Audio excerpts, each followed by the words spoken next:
Hello everyone. Today we will see how can we prove root 5 is an irrational number, right? तो सबसे पहले हम समझाते हैं आपको कि ये इरेशनल नंबर क्या होता है। आप बताओ कि इरेशनल नंबर किसको बोलते हैं। देखो, इरेशनल नंबर बताने के लिए है ना, आप एक दो डेफिनेशन जानते होंगे कि इरेशनल नंबर देकर कैसे पहचान लेंगे दिया हुआ नंबर क्या हो, इरेशनल, ठीक है ना। आप जानते होंगे कि एक नंबर अगर P अपॉन Q के फॉर्म में नहीं लिखा जाता है तो इरेशनल होता है, लेकिन आप उतने ही जानते, उसके बाद आपको कुछ भी पता नहीं उसके बारे में, ठीक है ना। एक जानते होइएगा कि इरेशनल नंबर का जो डेसिमल एक्सपेंशन होता है ना, वो क्या होता है, नॉन टर्मिनेटिंग और नॉन रेकरिंग होता है, ठीक है ना। और जो थर्ड है वो आप नहीं जानते हो। थर्ड क्या कहता है कि अगर कोई भी प्राइम नंबर रूट के अंदर होता है ना तो पक्का इरेशनल होता है। जैसे आप देखो, जैसे आपसे पूछूं क्या रूट 2 इरेशनल नंबर है क्यों, क्योंकि 2 प्राइम नंबर है तो इरेशनल पक्का हो। अगर मैं आपसे बोलूं कि रूट 3 इरेशनल नंबर है, हाँ है, क्योंकि ये रूट के अंदर है। और मैंने आपसे बताया था कि अगर रूट के अंदर कोई प्राइम नंबर होगा तो पक्का क्या होगा, इरेशनल होगा, ठीक है ना। लेकिन आप फंस जाओगे कब, जब मैं आपको बोलूं रूट 4 क्या है, एक परफेक्ट नंबर है और टू क्या होगा, बाहर निकल जाएगा, तो क्या है, छोड़ो इसमें पक्का फंस जाओगे आप। 6 में 6 क्या है, प्राइम नंबर है, नहीं है। 6 प्राइम नंबर नहीं होता है। प्राइम नंबर का डेफिनेशन क्या होता है, number which is divisible by 1 और इटसेल्फ, तो वो होता है क्या, प्राइम नंबर। लेकिन ये रूट 6 इरेशनल नंबर है। कैसे, थोड़ा सा आपको दिमाग लगाना पड़ेगा। क्या मैं इसको रूट 2 into रूट 3 लिख सकता हूँ, क्या लिख सकता हूँ रूट 6 को, तो क्या 2 प्राइम नंबर नहीं है, 3 प्राइम नंबर नहीं है, रूट के अंदर है, तो रूट 6 क्या होगा, इरेशनल होगा। आपको ध्यान रखना पड़ेगा, ठीक है ना। तो आपको मैं बताया था ना कि P अपॉन Q के फॉर्म में नहीं लिखा जाता, P अपॉन Q के फॉर्म में नहीं लिखा जा सकता। अगर मैं आपसे पूछूं कि मैंने कुछ ऐसे लिख दिया रूट 2 अपॉन 3 लिख दिया, अब आप बोलोगे सर ये रेशनल नंबर नहीं है। क्या है, ये रेशनल नंबर नहीं है।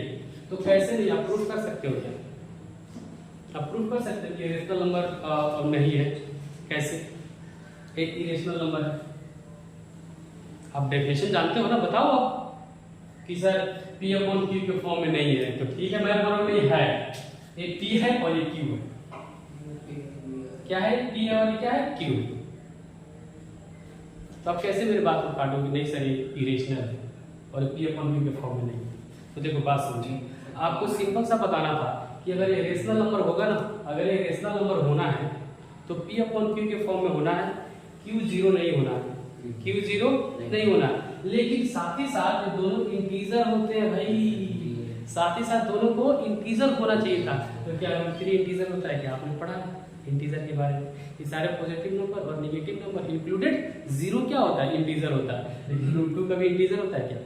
अब आप कह सकते हो क्या है, ये इरेशनल नंबर है, इरेशनल नंबर नहीं है। ऐसे आपको लॉजिक देना पड़ेगा। आप तो डेफिनेशन पढ़ ली, बाकी आपको पता ही नहीं।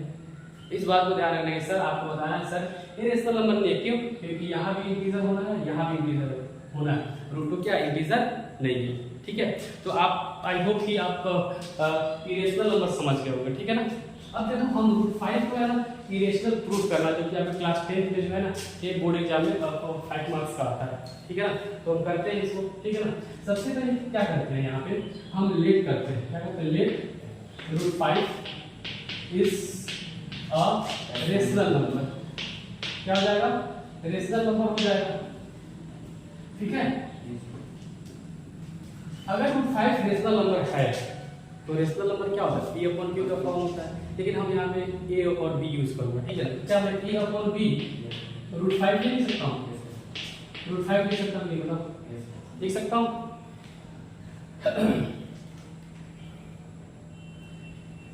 ठीक है, अब यहाँ पे एक बात लिखना पड़ेगा, आगे हम उसी को है ना प्रूफ करेंगे कि A और B क्या होते हैं, A एंड B आर सिर्फ को प्राइम लिखो, इंटीजर तो आप जानते हो, सिर्फ को प्राइम लिखो कि A और B क्या होना है, को प्राइम होना है। इसका मतलब को प्राइम का मतलब क्या होता है कि A और B के पास 1 के अलावा कोई भी कॉमन फैक्टर नहीं होता है, और बाद में क्या होगा, 1 के अलावा भी कॉमन फैक्टर आ जाएगा, जो कि हमारा स्टेटमेंट गलत हो जाएगा। और फाइनली हम बोल देंगे क्या है कि रूट 5 क्या होगा, इरेशनल होगा। एक्चुअली हम यहाँ पे जो मेथड यूज करते हैं रूट 5 को प्रूफ करने के लिए, मेथड ऑफ कंट्राडिक्शन यूज करते हैं। क्या यूज करते हैं, मेथड ऑफ कंट्राडिक्शन, विरोधाभास का नियम, ठीक है ना। पहले हम क्या किए, रूट 5 को रेशनल मान के चले, बाद में गलत साबित हो जाएगा। पहले हम बोलेंगे क्या है, ये irrational number. Squaring on both side, squaring on both sides, क्या बनेगा, एक का स्क्वायर और बी स्क्वायर इसका 5 हो जाएगा।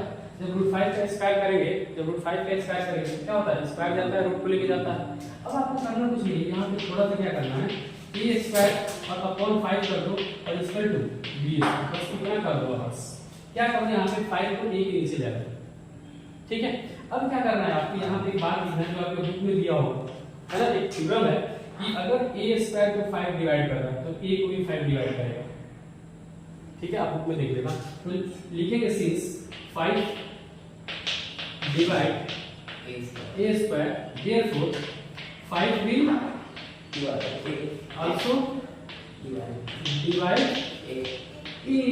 बस यहाँ पे ये बात लिखना है, इतना लिख दिया। कहीं भी किसी को डाउट है, क्लियर सब कुछ है, ठीक है। अब आप यहाँ पे थोड़ा सा आ जाना, यहाँ ठीक है ना।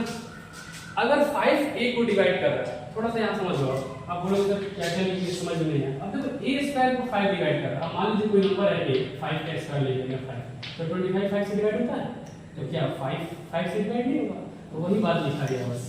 तो यहाँ देखो आप कि 5 will divide 5 will also divide a। अब देखो यहाँ पे इसका मतलब है कि अगर 5 a को डिवाइड कर रहा है, इसका मतलब क्या हुआ, 5 is a factor of a, 5 is a factor of a, factor of a। Is it clear? ठीक है, आपने यहाँ तक रुक जाना।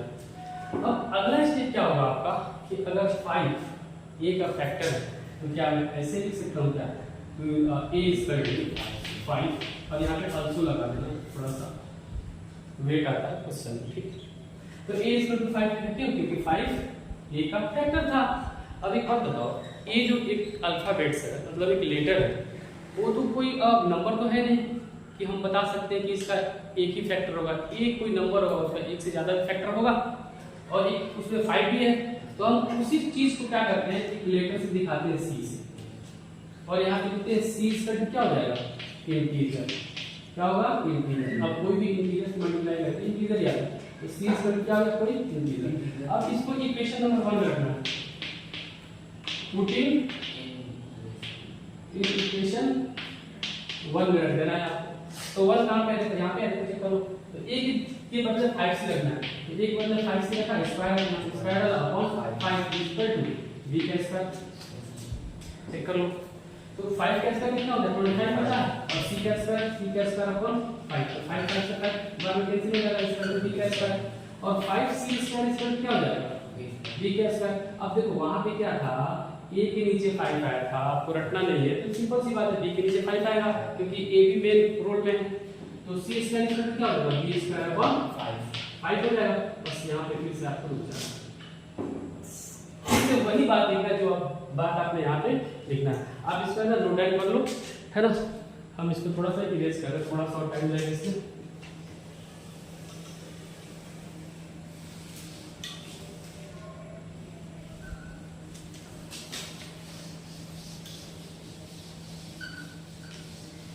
आपने क्या लिखा था वहां पे, अब देखना, अब फिर से 5 डिवाइड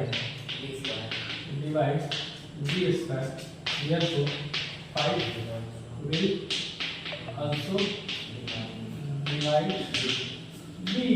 जब तक मुझे थ्योरम लिखा हुआ देखना है, ठीक है ना। इसका मतलब क्या हुआ, therefore 5 is a factor of b, 5 is a factor of b, ठीक है, क्लियर हुआ, ओके। अब आपको फिर से बस थोड़ा देर वेट करना है और चीजों को थोड़ा सोचना है, ठीक है ना। अब देखो हमने ए बी को क्या माना था, कोप्राइम माना था, कोप्राइम माना था। तो कोप्राइम का मतलब होता है कि उसके पास 1 के अलावा कोई भी कॉमन फैक्टर नहीं होना था। लेकिन देखो ए के पास भी 5 आ गया 1 के अलावा, बी के पास भी क्या आ गया 5 आ गया, तो ये प्रॉब्लम हो गई ना।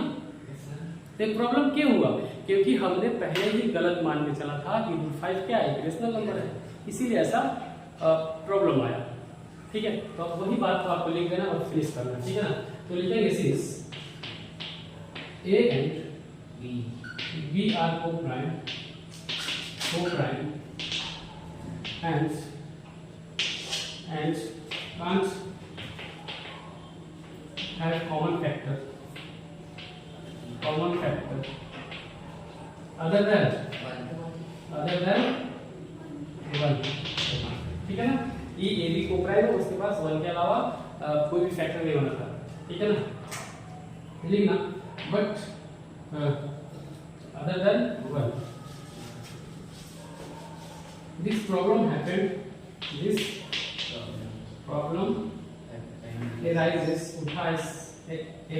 due to our wrong assumption that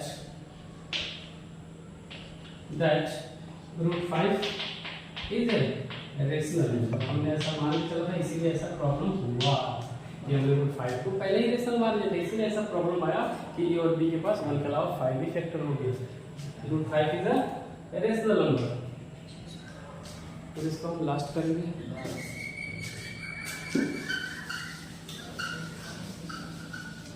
ठीक है ना। अब आपका लास्ट स्टेप क्या होगा? Root 5 is a rational number, ठीक है ना। अब लिख लो finally.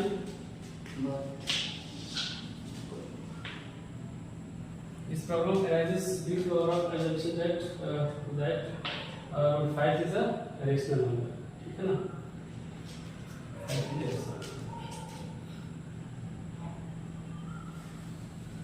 So our assumption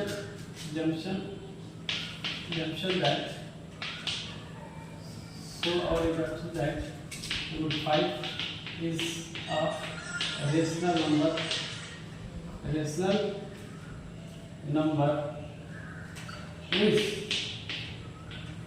wrong. Hence root 5 is a